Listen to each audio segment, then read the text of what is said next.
The points that the No CVS group came up with as to appealing that decision to the ZBA is one avenue that, one legal avenue that could possibly work to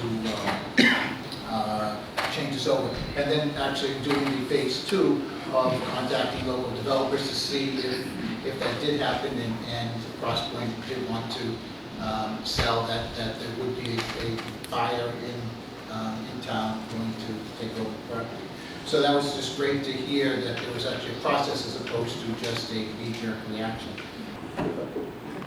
Mr. Mosher, questions, comments? No real questions. I do have several comments. That property is in a prominent place in town. It was owned by someone who had a long history in town and had always been a good neighbor to the town. And secrecy surrounding CVS it's the wrong start to act as a good neighbor. I prioritize the interests of the community first, and one of the things a couple of things that land holds, I think, are very important to the community, are potential municipal parking as well as fixing the intersection, which have been long-term goals of the town, and we didn't get an opportunity to really take advantage of change of hands in property. So I would hope that CVS would come forward now and try to make amends and accommodate some of the town's goals. And hopefully they'll work with us, but if not, then we'll explore all options. Thank you. Mr. Mosher. So, Mr. Catino and I have a different view of this issue, I think, which is fine. We have a different view. I am wholly opposed to CVS coming to town.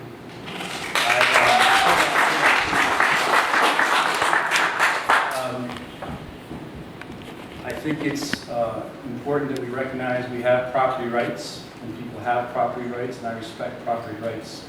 But I also understand that there are community rights. Any major corporation in America today talks about sustainability, talks about community relations, talks about community advocacy, and all kinds of other issues outside the bottom line.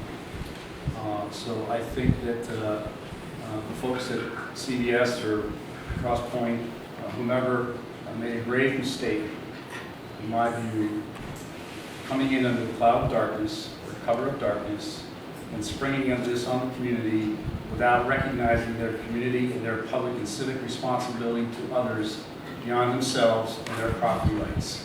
So I would implore this board to, while we don't know what those options are yet, because we haven't had a discussion until this evening, I would implore this board to explore every possible option to dissuade this development process.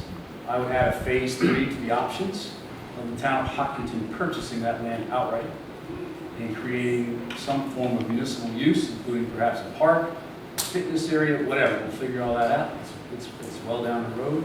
But I would like to begin that process tonight, draw the line in the sand and say this is not how we do business in Hopkinton. This is not how we're going to do business in Hopkinton. And we're going to have a very serious discussion in the coming weeks and months about what we are going to do differently. Yeah, I guess I think that right now we're at a point where about 50% of the people who email us seem to have some understanding of the board's authority, and another 50% don't. And without having this conversation devolve into a defense of the board, I feel like it has to be said that there have been allegations that the board had something to do with this business being brought to town. Nothing could be further from the truth. We pretty much found out when the public found out. Same with the sale of the property itself. We don't have the authority to approve or deny businesses unless there are special licenses involved, like liquor licenses.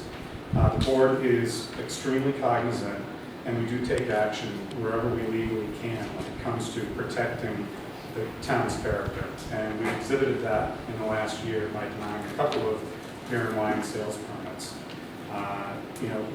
We take this stuff seriously. All right, and just to give an update on that, so folks know, so I did meet with the representative of Crosspoint last week. We spoke for 90 minutes roughly in town hall here. The gentleman's here this evening, and if he chooses to go forward, he can obviously speak for himself. I would say that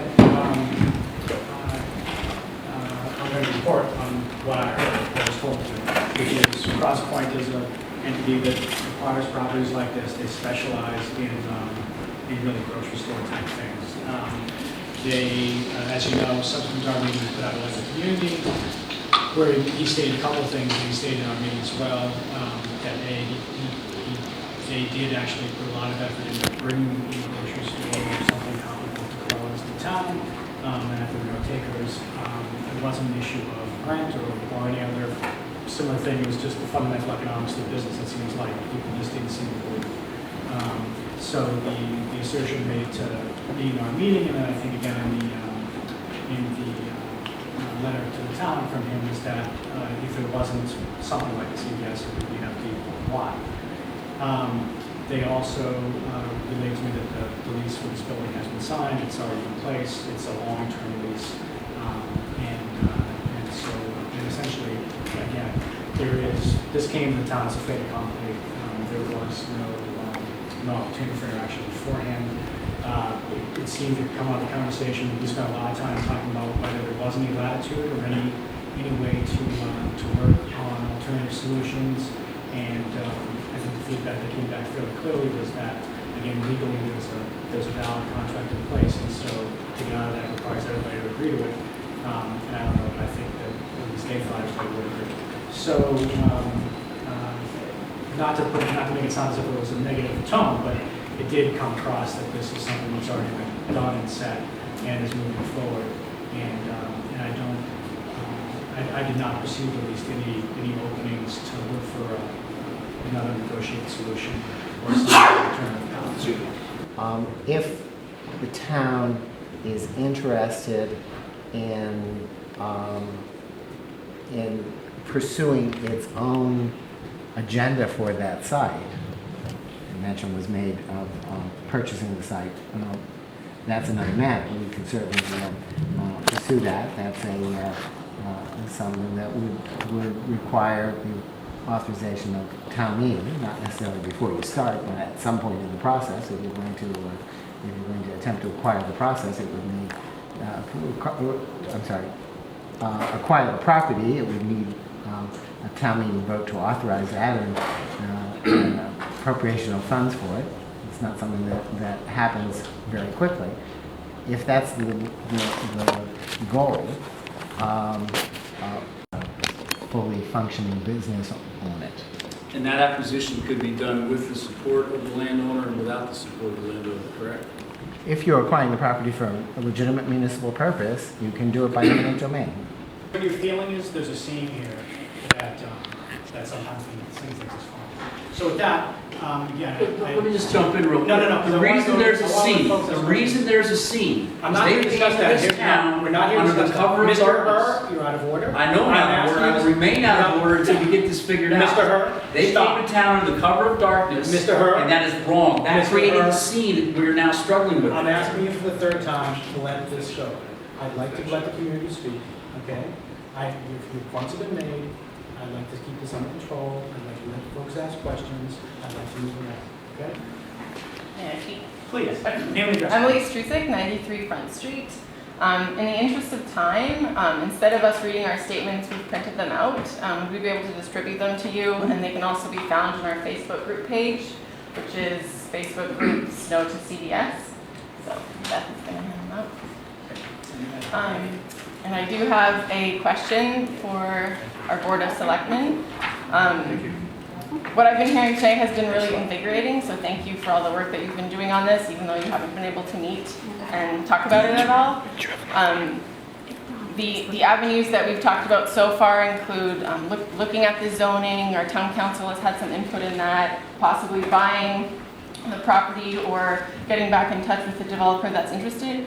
I was just wondering, when can we expect these things to be happening? Is it a matter of weeks? I know it sounds like time is of the essence. So I would like to know, will they be happening before the next step is met through permitting with CVS? Great question. So Mr. Herman's had a number of suggestions. I think that he the town council might be going with more. So he'll go off and research those. I suspect we'll have some answers back to the board. We meet next on July 14th. And so I'm quite certain we'll have answers well in advance of that. I'm thinking ahead to the day when I'm going to have to get up in front of a judge and say that a CVS pharmacy is not a retail store. I'm not looking forward to that day, Judge. I congratulate the people in the ingenuity of their argument, but I'm not prepared to embrace it. I mean, with all due respect, I feel like that response isn't on the side of the town and rather on the side of the new tenant that's coming, because there are several compelling arguments, I feel, from their own website that would indicate that they are, according to the law, regardless of why it was constructed, that would say they are indeed a health services facility. You know, Ray works for the town. We pay him, he's on our side. But again, his concern is always helping us to control our risk, right? So sometimes employers can control risk maybe too much. And I think that's kind of where we're going now. But he's by no means advocating for those folks. To the best of your knowledge, the liquor license? That is correct. To the best of our knowledge, nobody has So at what presented point any do you information. get told that? Because I was in Colella's a week ago and they told me that not only was the liquor license changing hands and that Colella was denied that license, even though they wanted to keep it, that their liquor license was moving to the other side of the building. So I'm surprised that the town doesn't know anything about that Colella's is not going to hold the liquor license. I am through the chair, specifically unaware of any change. I have spoken to Cross Points. We have explained our process for handling liquor licenses. At this point, no one has presented any information indicating that the license has moved from Islas to another. The plans do indicate that the liquor store is going to move to the other Okay. side of the building. Nothing has come before the town yet related to it. So we know nothing more than you do. I beg to differ that they really tried very hard to find a grocery or another retailer into that business and couldn't find it.